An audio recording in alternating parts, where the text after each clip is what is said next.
We are here with another episode of Aspiring for More. So thank you for everyone who is listening to this intro because it means you clicked on this link to watch it. So let's talk about our guest. He is the man, the myth, and the radio legend known as Kwame. This man not only is a comedian, he has his own podcast, won Erie's 40 Under 40, and has a pretty substantial career in the radio industry. Now, what we sit and talk about today is the state of radio and kind of people wanting to get into that market, but also how you can use radio skills to start your own podcast and grow that for your business. Because guys, I do think that being the media outlet for your industry is huge and is going to help you grow your business. So let's just get right into this. Let's listen to what Kwame has to say. Love this episode, guys. Enjoy. Oh, wait. Also, if you're 90 Day Fiancé fans, stay to the end because we get into some bonus content I think you might enjoy. Hey, Kwame, thank you for coming to the show. Thank you for having me, Lewis. How are you doing today, sir? It's great. It's a great Friday morning. A little on the early side for a Friday, but, here we are. We got to get it in when we can. Unfortunately, we both have stuff to do at 10, so I understand. Earlier the better. Mm-hmm. So tell us a little bit about who you are for the few people who probably don't know who you are, kind of what you do, how you got to Erie, all that. Well, my name is Kwame. I'm the afternoon host and the program director on a station here in town, Star 104. And I've been here for 2.5 years, and I came here from Seattle, Washington, to take that position. Now, what kind of brought you to radio?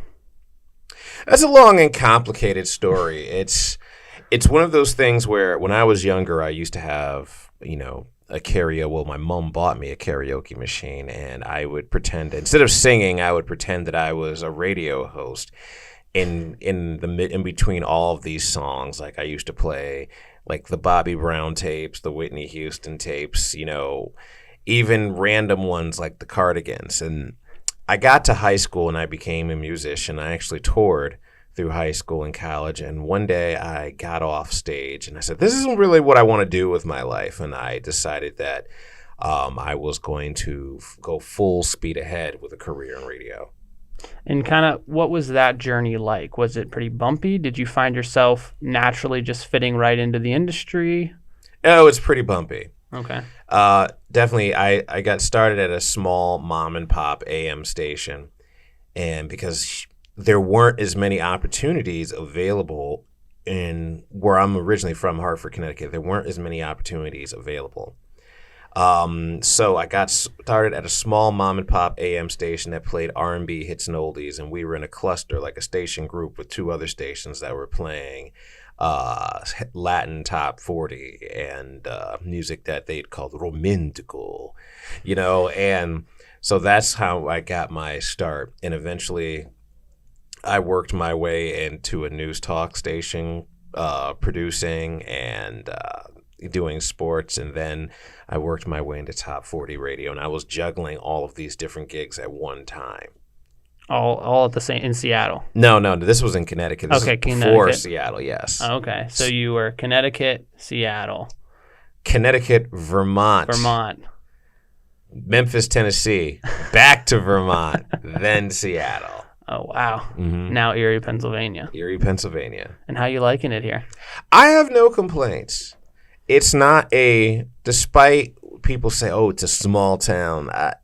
I don't get that here. I've actually lived in a really small market here, and the degrees of separation between people and what people actually care about are completely different. So to me, this is a small, medium-sized city rather than a small city or small town. Now, one of the things that we're going to talk to in a little bit is kind of just the industry of radio in general. Mm-hmm. But do you feel like being in a smaller city like Erie poses more challenges for a radio station than being in a larger city, per se? I think being in a smaller city definitely shows a lot more benefit. Okay. People grew up with this station that I'm on. So it's an honor and a privilege to be a part of that movement, being the likes of the people like Craig Wervel, who's not on the station anymore. He's on one of our sister stations. But, people asking me about him and they mentioning those days, and then people, asking me about the people I work with now, like Jessica Curry and and Tim Murphy, and even our newest night guy, Ted. Like, everyone is so, they grew up with the station. It's like mayo on a great sandwich on a summer afternoon, Yeah. And being a part of that is an honor and a privilege. So it makes things a lot easier for me than when I was in Seattle. I was on a station that was pretty much brand new. They blew up a heritage station, and they've moved all of us out there, and the people in the city, they're a very close-knit group of people in Seattle. Seattle is a small, big city. So even though there's a couple million people there, they all pretty much know each other, and they know when you're not from there. So as a result, they were like, what is this station? Who are these outsiders? We don't really, and the station didn't do as well as originally hoped. Now, did you find any of that same kind of issue coming to Erie from leaving Seattle, or was it a pretty welcoming experience? Pretty welcoming experience for me so far, but I went out and I made sure that I embraced the community as soon as I got here, because one of the things I learned from that experience out west is if you don't show people that you as an individual or you as a representative of the larger brand, if you don't show people that you care, then they're not going to care. And I wanted to show, one of the reasons I really love radio is because of the fact of all of the power that we have to do things in the community to make people's lives better. That's what really drives the bus for me. That's what gets me up every day, the possibility to make someone else's life better. And so I said, when I came for my job interview, these are my goals. These are the things that I want to do, and these are the things I want to help the station do. And I came here, and I did that. And everyone else around me, they pretty much got on that train as well, because there was a period after the last program director left, and then I came. So there was kind of like a stopgap where people were trying to figure out, okay, what's next? What's going to happen? Now, you're talking about making people's lives better through radio. And I think that's kind of where a lot of people see themselves, is that's what they want to do with their lives, is they want to actually contribute and make things better for people. How does radio specifically do that for people? How can you make someone's life better through radio? Radio is a good mobilization tool. For instance, even in the age of multimedia, now we have streaming. Now we have YouTube, which this podcast is going to be on, and also the podcast network that you're on. Radio, have you noticed that politicians still come to radio even in 2019? It's because it is a good forum for a discussion that is one to many, even though the person listening may be listening by themselves. And they can't talk back, but it can make them think. The same thing whenever we do an event that's, for instance, a few years ago, this is my favorite example. The Fairview Marching Band was calling all the radio stations in town. They wanted someone to collaborate with because they wanted to raise money to go to Pearl Harbor to play for the troops. They were selected by this committee, but they had to pay their way there. So we took their call, and we got awareness about it on the air. We did a raffle, and then somebody bought a ticket so that the band could show up at his brother's house at 5 a.m. and wake his brother up while he was sitting asleep on the couch. And this was on a live stream. This was on live television, and we were able to bring attention to that cause. And eventually they raised the money, and they went to Pearl Harbor.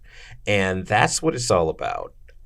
That moment was one of those, even though we talk about entertainment and we play a lot of the songs that you like at first, and then a little bit later you may not. It's that moment of community that makes radio pay off.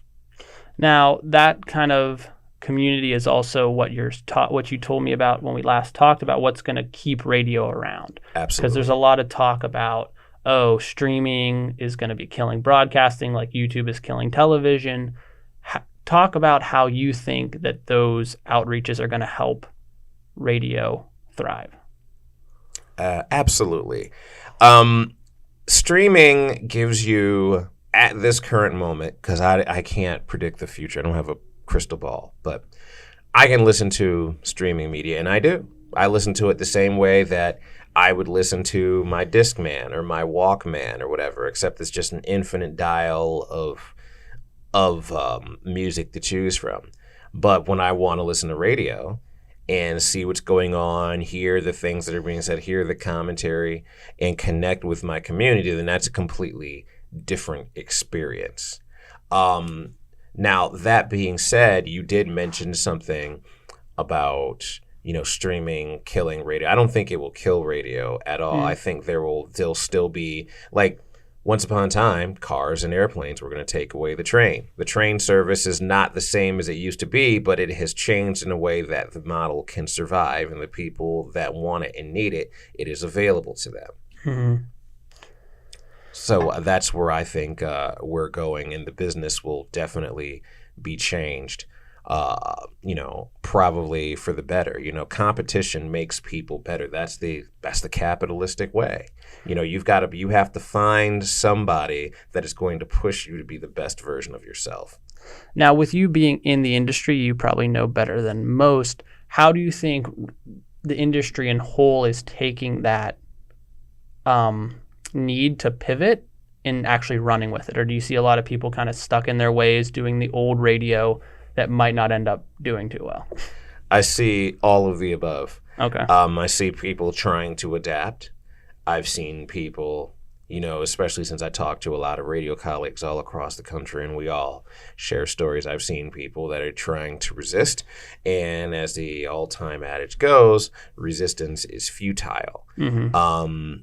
I was at a seminar 2 years ago. We go to this thing in Minnesota, Conclave, and it's a big conference of radio and now podcasters and TV media as well. We all go there, and he's a nationally syndicated personality. His name is Bobby Bones, and he put out a podcast, and he said, if your brand isn't in whatever space people are going to in the future, it will cease to exist. So you could have a radio station, but the people on the station, they should have a podcast. Absolutely. Because, who better to jump in that arena than people that are already talking in front of a microphone? And I think that one hand will wash the other. Fans of your station will also gradually be fans to your podcast. And fans of your podcast may listen to your station if they've never listened to it before. And I think that along those lines of, that whole thing is just building that personal brand of the hosts is going to be huge for radio itself, is because if you can make celebrities in your station, that's going to automatically drive people to it because they care what Kwame has to say on his show. Right. Rather than just some guy on an afternoon show that's just talking to dead air because everybody's listening to the podcasters who have built a brand. Now, here's one thing, too. For the most part, one thing about a podcast, it's definitely more of a long form thing. Like what I talk about on my podcast, which I guess we'll talk about later, is completely separate from what I do on the air. But they're all different extensions of myself. It's just that I have other interests besides Taylor Swift. So, it's another extension of myself. And I fully know, too, that there are people that have probably never heard me on the radio. Because there's always been a percentage of the population that doesn't listen to radio, and they may become a fan of my podcast, and then once they figure out I'm on the radio, then they will seek me out and listen to my station. So I'm fully aware of the process. Could work in reverse. Exactly. Now let's kind of, since we're here, let's talk about your podcast. How, obviously there's a lot of transcendent skills that go from radio to podcast. Mm-hmm. What do you think are some of the main attributes of radio that you took into podcasting that others can take into their own podcast to make it professional? I know how to make a point in 10 seconds because that's as long as a song intro is, and I don't believe in too much chitter chatter. Even in a normal conversation, if people over-explain themselves, I tune out. Okay. And as a result, my podcast can probably only be like 20, 30 minutes. So it's a short listen, but nonetheless, it's there. Another thing that I brought into podcasting, I think, is, I don't know if you've realized this, Lewis, and, you've done some studying for this season of your show, but I'm a pretty weird guy to some degree. Just a little bit. Yeah, and when I came up with the concept for the podcast, the others, it's about people that don't necessarily fit into a box. It's people that are have be seen as outcast, or they don't share traditional normal values, if you will. But I know that even if there aren't people that are like that, the interest in what is abnormal is out there. So we can showcase these things and let people know that are feeling this way. There are other people that feel like them too. You are not alone. Because that's how I've always felt. Now, going to the short points, how is that something that you can practice, being able to like be quick on your feet, if you will, to come up with? Because I feel like that's something that I do a lot, is I'll either ramble because I feel like the other person might not be getting what I'm saying. How do you practice and refine that ability to quick on your feet? A lot of the stuff that I say on the show, like a lot of my best bits were written down first. Okay. Like before the show, I'll listen to stand-up comedy and everything because I love to laugh. I love comedy and storytelling. And that will get me pumped up. And then I'll look at the material of things that I have to talk about, X amount of things that are local, X amount of things that are just topical, X amount of things that are the promotional things that the station is doing. And I'll find the real life connection and I'll write the punchline first. And then I'll write around it, and then I'll cut out all of the words that mean nothing. So I'll say, instead of using words like she and the, I'll just eliminate those words because your brain is automatically going to fill those in for you. It's kind of like 24 millimeter tape when they were doing film back in the day. It was just still pictures. In one picture, I'm doing this. In the next picture, I'm doing this. But your brain filled in the gap. It's the exact same thing. So a lot of it's just pre-planning. Now, is that kind of how you also structure your podcast episodes, or are those kind of just, because I feel like when you're interviewing someone, it can be hard to jot down what you want the punchline to be? You know, the punchline sometimes the answers are going to be obvious. They're right there, and you're just waiting for someone to throw that alley-oop. But yeah, for the most part, a lot of my interview stuff, I go in with 8 or 9 base questions, and then as they answer, then I follow up with questions right there. And then post-editing helps too, because if the interviewee is not getting to the point fast enough, I can go back and make sure that I get them to the point fast enough without degrading or diluting what their original message was. Gotcha. Now, in a lot of this podcast, just the other night, I was kind of going through it and realizing, like, really what do I want the listeners to get out of it? And I mean, obviously, if there's people who are interested in becoming a radio personality, that's one area. People who are interested in the industry, but also a big one was just people who want to start a podcast. Right. Because I think a lot of it has to come down to just feeling that confidence. What do you think, because you seem like a very confident man, Kwame, I'll give you that for sure. What do you attribute that to? Just practice? You know, I think people misread my confidence. I have insecurities just like everyone else does. I think what it all boils down to is my philosophy is nobody's watching. Even though everybody's watching. Like, people are watching this podcast right now, but in general, like, it is not top of mind what Kwame is doing on any particular day for most people. So just do what you have to do and see if it works. And if it doesn't work, then kill it before it grows legs. And that's, you know, like, I'm not scared to experiment. I'm not scared to fail. And do you think that's just from the fact that people they're just not caring? People don't generally care about what we're doing on a normal day. Like, maybe if you're at a A-list actor level, then yeah, there might be a lot more insecurities that creep in. But no, having that ability to cut out the noise of, like, okay, people don't actually care. Well, just try something. Look at what's going on in the world right now.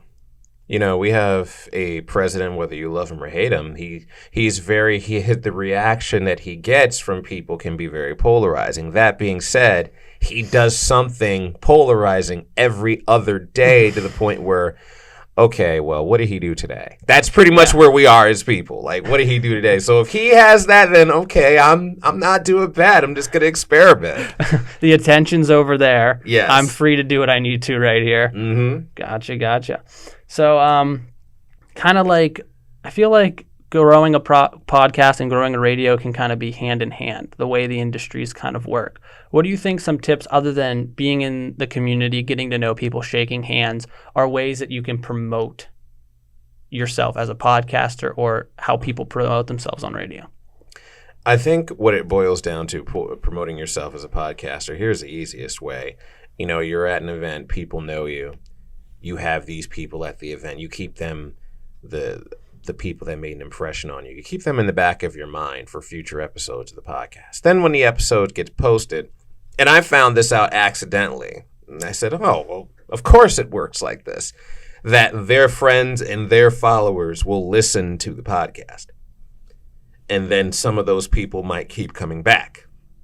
And it's like, whoa, I'm a fan of this person, and Lewis interviewed them. Oh, he did a great job. Let's see how he sounds interviewing this other person I know. And then those people will keep coming back, and it will rinse and repeat. And also, with that being said, you know, being well-read and well-studied. And I mean, it seems like you've already got this down, you know? Well, I wouldn't say got it down, but trying to. Oh, please, let me tell you. You hunted me down for this conversation. And I said, this guy knows his stuff, clearly, because all of the interviews that he's lining up, they're definitely people that are well-versed in the topics you want to cover, and these people have followings in their respective professions. So, I mean, you've got it. Another thing is, don't be scared to try new things. Like I said before, you know, experiment. Something is going to stick. Remember, this is one of my all-time favorite things to say in my staff meeting when we're talking about ideas. I say, let's just bring it up, and if it's terrible, we'll fix it. Because somebody in an office somewhere at Viacom greenlit a movie about sharks in a tornado landing on the streets of Chicago. And they got 5 movies out of that. Yeah, what really can we do that's gonna take us down at that point? Exactly. No, that's a good point. I mean, definitely I did want to have you on this podcast because, one, you're on 40 Under 40. That was props to you for that. Thank you. But also I was reading on that bio of you is you were at the Radio Oscars. Tell us about that award that you were in the running for. You didn't win, unfortunately, from what I read, but tell me about that experience. So the Marconi Award is what the Emmys is to television and what Oscars is to movies. It is the award. There are several different categories, and we were up for Top 40 Station of the Year. And I expected us, we entered in a few different categories. I expected us to get Small Market Station of the Year because technically Erie is a small market. But then when we were nominated for Top 40 Station of the Year, I'm like, whoa. And this is an award that I have always wanted. This was the closest I've ever gotten to it. But this is, you know, because it stands for everything that I stand for, the movement of the Marconi and what it means for being a good radio station, but also serving the public. You know, if you're a good radio station, if you're a good brand, period, and you take care of the community that you're in, it doesn't matter if you sell coffee, but if you take care of that community, money is going to come. Yeah. And I strongly believe that if you walk into a situation with money not being the first thing on the agenda, you will still get your money on the back end. Because when people see that you care, they will care about you. So back to the Radio Oscar. We unfortunately didn't win. The station that we lost to had won it 3 years in a row, but it was a blessing to be even included in that conversation. And it was a blessing to have the staff that I have working with me at Star 104 to even get close to that. Because without them, I don't think we would have gotten as close. Really? Now, how confident are you feeling about the coming years? Do you feel like you guys are still on that track to be there? Or do you think it was like you were there and now it's like kind of rebuilding to get there? I think that there will be some certain things that will probably shift and change before we can get back to that. You know, okay. We had just gone through a purchase earlier this year, and you know everyone's kind of getting reintegrated into that new system of doing things. And I think that eventually Star 104 has a chance of not only going back, but taking home the title this time. Well, that's awesome. I mean, I'm excited for that. It'd be cool to see a local station, and like you said, it's a small market, be able to win such a big award like that. Exactly. And it's on the principles, and it's kind of funny because this is like a podcast talking about radio, but in this podcast mainly is about people who are starting a business and stuff like that. But a lot of the same principles that you're talking about, like not caring about money on the front end, having actual care for the customer or the listener or audience, all does make a difference, and it does transfer very well into business.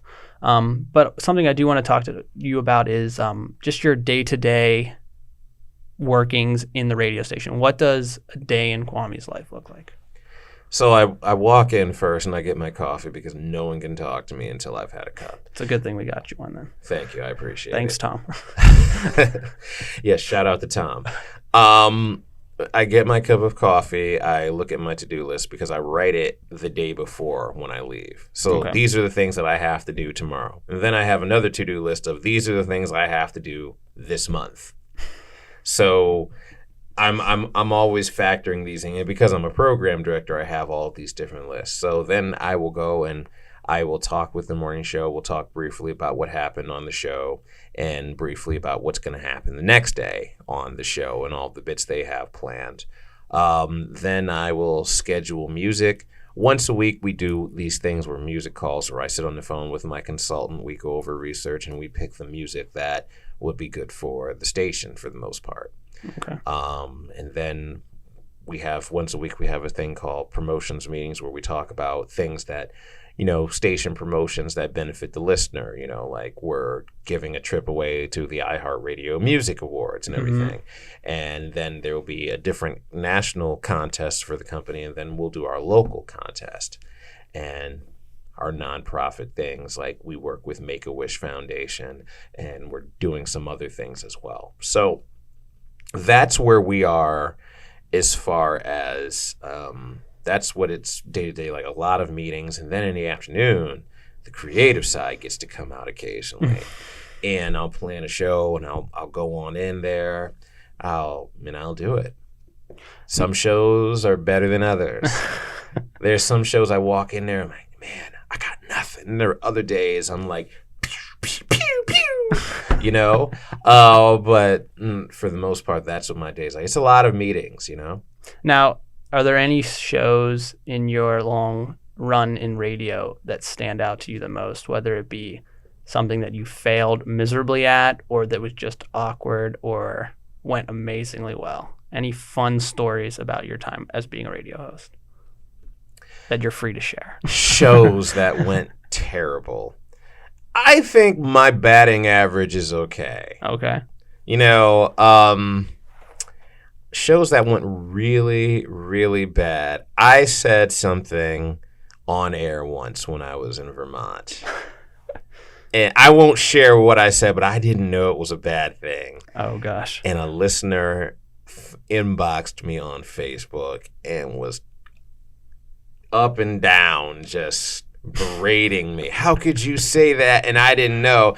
And it occurred to me that I experienced something that other people may experience dealing with me when they don't know something.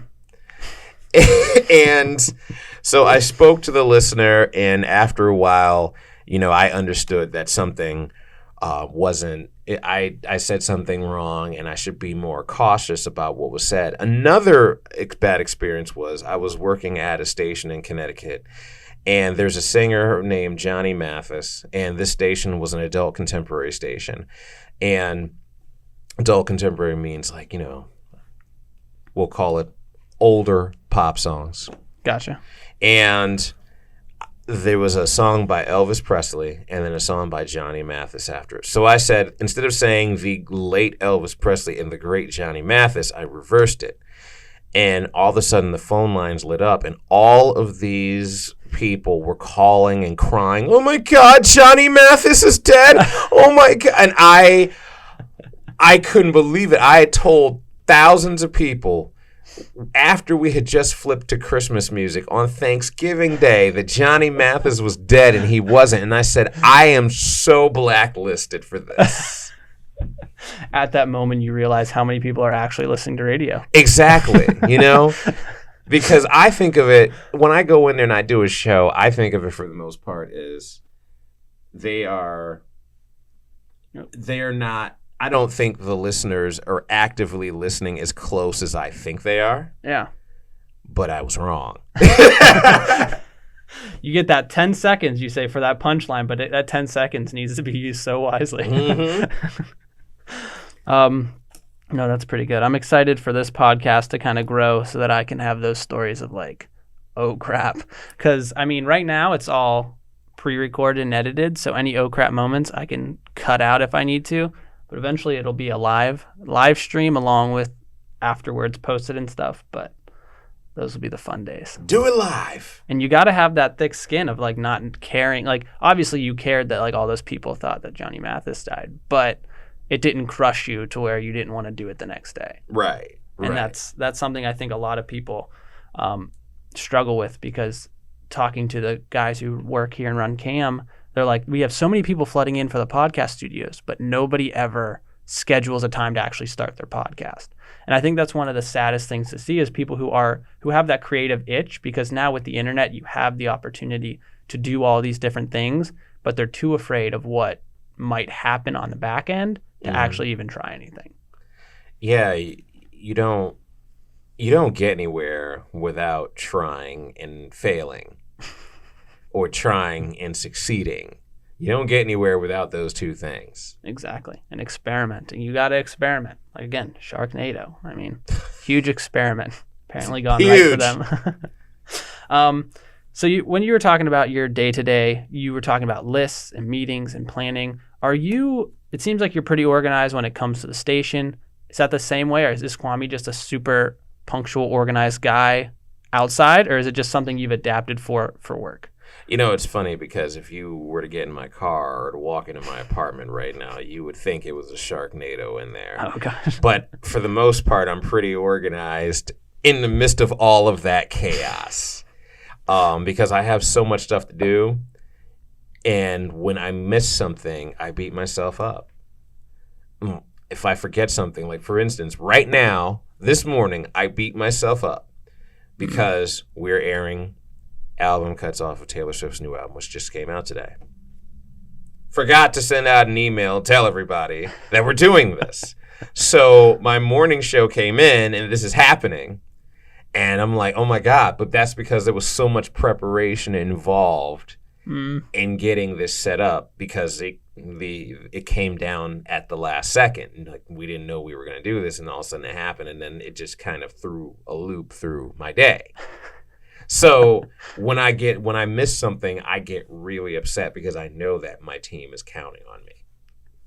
Yeah, that can be rough, especially when you have that responsibility. You got radio where it's happening at the last minute. You got to be on top of that stuff. But I mean, it does come down to, again, like we keep saying, can't let that define you and beat you up. Mm-hmm. Another thing I want to talk about is your voice. You have a beautiful voice, Kwame. I'm just going to put it out there. Thank you. Go ahead. No, I feel like I sound like a 12-year-old kid, but go 12-year-old kid? What 12-year-olds are you hanging out with? To me, I sound like a little kid. I don't know. In my head, that's how I sound. Okay, so that might be the answer to my question.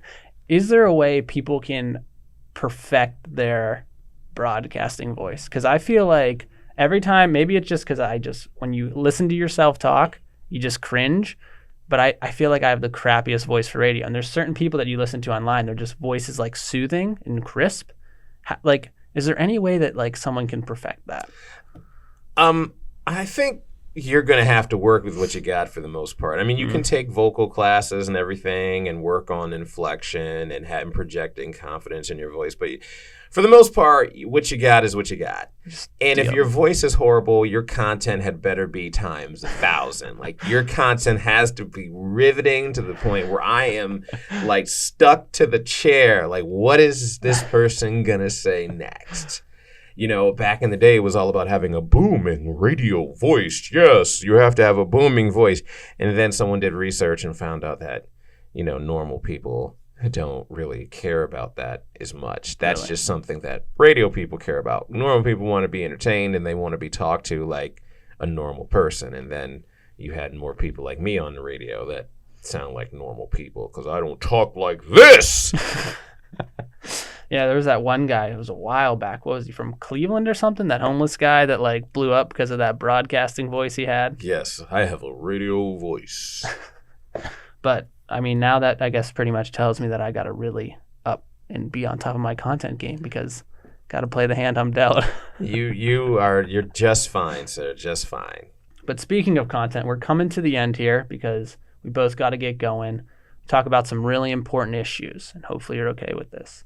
I was going through your Twitter, and I realized how much of a 90 Day Fiancé fan you are. And I got to ask you, are you Team Pedro or Team Chantel?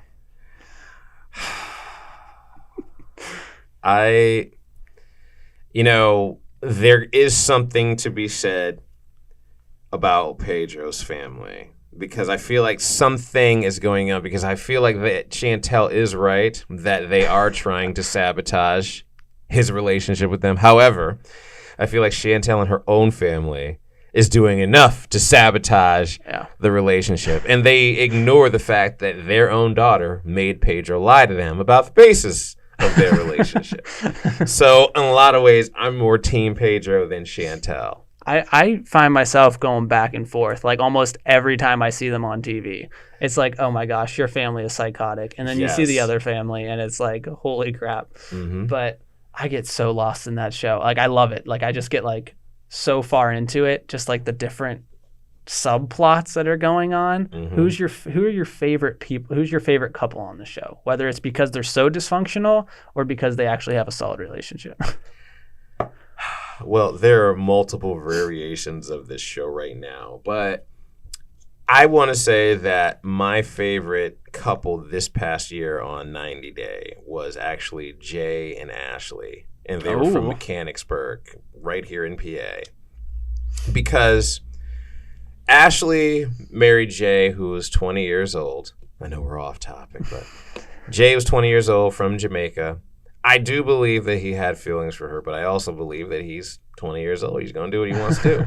So that mixed with him not really being able to go to work, it caused him to do some things. The idle mind is the devil's playground, as my grandmother used to say. So when Ashley finds out, she goes and she's like, well, I'm going to send you back to Jamaica. I'm going to have you deported. Calls the police on the kid. And to me, that was the most poignant transitional piece of racism on that show that I'd ever seen. Okay. Because basically to me, it felt like, so this kid you brought from Jamaica didn't do what you wanted him to do. So now you're going to hold his residency over his head to make him act the way you want him to act, because he has to do exactly what you want him to do. And because he comes from a disadvantaged background, he has to look at you like you walk on water. Yeah. And same thing with Colty and Larissa. Colty. I'm going to get you deported. So you bring these people in from from second or third world countries. And if they don't act the way you want them to, you hold citizenship over their head because this is the best thing since sliced bread. It's basically saying, well, I'm better than you and I have all of this power and I'm dangling it over your head. I control your future. And that right there put me in made me see the perspective like this is where we are right now as a country. It's just now people are starting to wake up and see that. Yeah, and I mean, actually, you saying that, because I mean, Jay and that whole situation, it kind of like really came, and I mean, this is totally off topic, so sorry everybody who has no clue what 90 Day Fiancé This is a separate show here. But if you are a fan, this is gold content for you. But the tell-all just like changed my opinion about so many things. Because at first I was like, wow, Jay is a piece of crap. You're going to cheat. How many, like you're saying, just like leave the guy like a normal person. Exactly. Don't threaten to send him back. Like either make it work Or divorce them. Yeah, just end it. Just be like, I'm going to send you back. No, we're done. Bye. Mm-hmm. And then they get back together and all this stuff. But yeah, just like when they were talking to the barbershop guys, like it just all looked really shady. And the fact that Jay wouldn't say what he was going to say is like, I don't know where I stand on that. And then she gets up and leaves when he accuses her of one thing. And what does that mean? Was he correct? Is she Seems embarrassed? Like you know, like what does that mean? So yeah, that right there, it's like, well, I can do what I want to do, but because you're from a disadvantaged background or you're from a third world country, you have to do what I say. And maybe not even just that, but just the fact that he's not in America, because that's where people want to come. I mean, America is still a great nation, and to hold that over someone's head, like I'm going to send you back if you don't, like, it almost seems like a form of slavery, because like those people, in some cases, want to be here because they need to be here, or where they were from, like you said, is so disadvantaged that they feel like they need to stay in those situations. Right. But it's actually, I never thought of it that way. Glad we had this talk. Likewise, good sir. Well, we're coming down to the end of it. Thank you so much. Is there any plugs you want to do, Instagram, Facebook, radio stuff you want to get out to people listening? You can follow me on Twitter and Instagram at The Kwame Show, KWAME, The Kwame Show. And also check out my podcast on Spotify and Apple Podcasts. It's called The Others by Kwame Dankwa, spelled the same way as The Kwame Show. And also I want to point out at the end, you mentioned at the beginning of the show the future of radio, and I told you in a conversation that I believe there will be fewer stations in the future. Yes. And I believe the same thing will happen because there are so many, because of the internet and there are so many avenues, there will be always a lot of podcasts, but only a few are going to rise to the top. And I think that same thing is going to happen with our business as well, because there's not enough talent to fill the roles in radio that needs to be there. So when there's not enough talent to go around, and there's too many stations, eventually what will happen is there will be fewer stations and the best will survive. So it will be the best podcast, the best streaming media, and the best radio stations that will all survive in this forum. Survival of the fittest. Gotcha. Now, are you excited for that? Because to me, that almost seems like I would be excited, because that means that only the best will be around. You don't have all those crappy hosts that are like just surviving because that's the status quo. Right. Is that how you feel? Yeah, I think it's going to be... the audiences will cannibalize themselves to the point where they'll only want caviar. So that's the way I see it. That's the future of all media, even television. We have to put that out there. Now it's set. It's on wax. Thank you, sir, for having me. Thank you. We're going to have to do this again. Maybe do a whole 90 Day Fiancé episode. Sounds like a plan. Get some friends in here of mine who, my fiance, she would be all about this. She got me hooked on the show. I think it's bigger than The Bachelor at this point. I think so. But no one is talking about it. But I feel like everyone is watching this. Yeah, it's like that, like, for a lot of people, that like secret pleasure that they just indulge in on the side. But I mean, there's so many side episodes. Like The Family of Chantel came out, 90 Day Fiancé after the, like, there's so many spinoffs, and it's probably because the ratings are up. Yes. But anyways, we could talk about this forever. Thank you again, sir. Thank you, everybody, for watching. Have a great day. Cheerio. So I just want to thank Kwame for stopping in and being a part of this, as well as thanking you guys for listening. This one was one of the first ones where we really went off topic, but I thought it was a lot of fun. So please let us know, and that's what I want to that's what I want to tell you guys.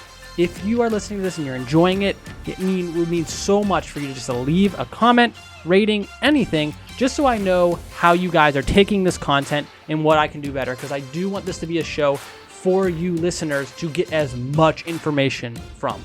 So if there's anything that I'm doing you want me to try differently, or new content, or people to talk about things, if I don't know, I can't change it. So thank you guys for listening and for just at least being on here with me, and I'll see you in the next one.